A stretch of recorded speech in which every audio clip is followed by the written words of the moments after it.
السلام علیکم ناظرین، آپ دیکھ رہے ہیں دارالوحی انسٹیٹیوٹ. میں ہوں محمد اویس. مرصد قریب محمد صاحب موجود ہے. سب سے آج ہم کویشچن کریں گے، خواب کے اندر انسان اگر ایلو ویرا دیکھتا ہے تو اس کی کیا تعبیر ہو سکتی ہے؟ آج ہم شیخ سے پوچھیں گے. السلام وعلیکم السلام ورحمۃ اللہ وبرکاتہ. الحمدللہ وحدہ والصلاۃ والسلام علی من لا نبی بعد. اما بعد فاعوذ باللہ من الشیطان الرجیم. بسم اللہ الرحمن الرحیم. ویسا خواب کے اندر انسان ایلو ویرا دیکھتا ہے. اس کے مختلف نام ہیں. گندل بھی کہا جاتا ہے، اسے ایلو ویرا بھی کہا جاتا ہے. اس کے علاوہ اور بھی اس کے نام ہیں. تو اللہ تعالیٰ نے اس کے اندر بہت زیادہ شفا رکھی. اگر انسان اس کا پانی نکال کے اسے سائڈ پہ کر کے اس کا مواد استعمال کرے تو اللہ تعالیٰ اس کو شفا دیتا ہے، اور کینسر کے مریض سے صحیح ہوتے ہیں. اور اس کے سوا اس کے اندر کیلشیم بہت زیادہ ہوتی ہے. ہڈیوں کی کمزوری جن لوگوں کو ہے ان کو بڑا فائدہ ہوتا ہے. اس کے استعمال کرنے کے مختلف طریقے ہیں، لیکن یہاں میں فوائد ڈسکس نہیں کروں گا. یہاں میں اس کی تعبیریں ڈسکس کروں گا. جو شخص خواب کے اندر اس کو دیکھتا ہے ایلو ویرا کو، تو اس کی تعبیر ہوتی ہے کہ اگر وہ کینسر کا مریض ہے تو اللہ اس کو شفا عطا کر دیں گے. اس طرح خواب کے اندر انسان دیکھتا ہے ایلو ویرا اور اس کو دیکھتا ہے کہ میں اسے صاف ستھرا کر کے اچھے طریقے سے اس کا گودا نکال کے پانی اس کا دور کر کے اور اس کو جناب خوبصورت طریقے کے ساتھ کسی اچھے برتن میں ڈال کے اچھے طریقے سے اس کو استعمال کر رہا ہوں.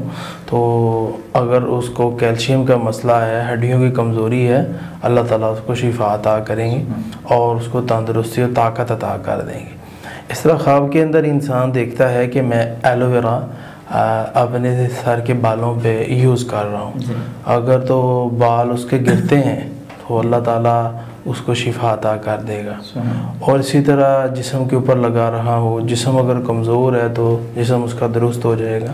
یعنی خواب میں جس حصے پہ وہ استعمال کر رہا ہے وہ حصہ بہتر ہو جائے گا، اچھا ہو جائے گا. تو یہ تھی ویسا اس کی تعبیریں.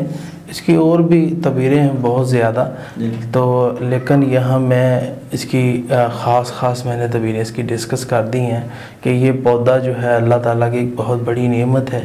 جو شخص اسے دیکھتا ہے خواب کے اندر اس کو اللہ تعالیٰ نعمتیں عطا کرے گا. اور قرآن مجید کے اندر اللہ تبارک و تعالیٰ فرماتے ہیں فَبِأَيِّ آلَاءِ رَبِّكُمَا تُكَذِّبَانِ. تم اپنے پروردگار کی کون سی نعمت کو جھٹلاؤ گے؟ تو اللہ تعالیٰ نے ہر طرح کی انسان کے لیے نعمتیں بنائی.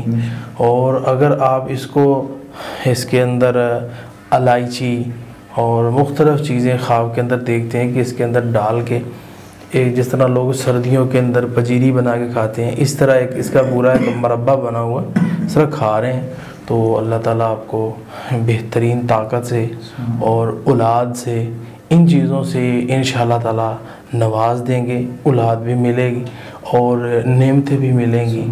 تو اگر گندی ہے اور گندی جگہ سے اسے اٹھایا ہے اور یہ چیز، تو یہ پریشانیاں، بیماریاں، ٹینشنیں ان کی طرف آنے کی طرف اس کے اشارے ہوتے ہیں کہ جسمانی طور پہ، روحانی طور پہ، ویسے معاملات کے اندر آپ ڈسٹرب ہو جائیں گے، پریشان ہو جائیں گے.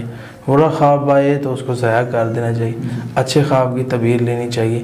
اللہ تبارک و تعالیٰ بیماروں کو شفا عطا فرمائے. بہت شکریہ جی. ناظرین، اگلے پروگرام میں پھر حاضر ہوں گے. اللہ حافظ. قد صدقت الرؤيا إنا كذلك نجزي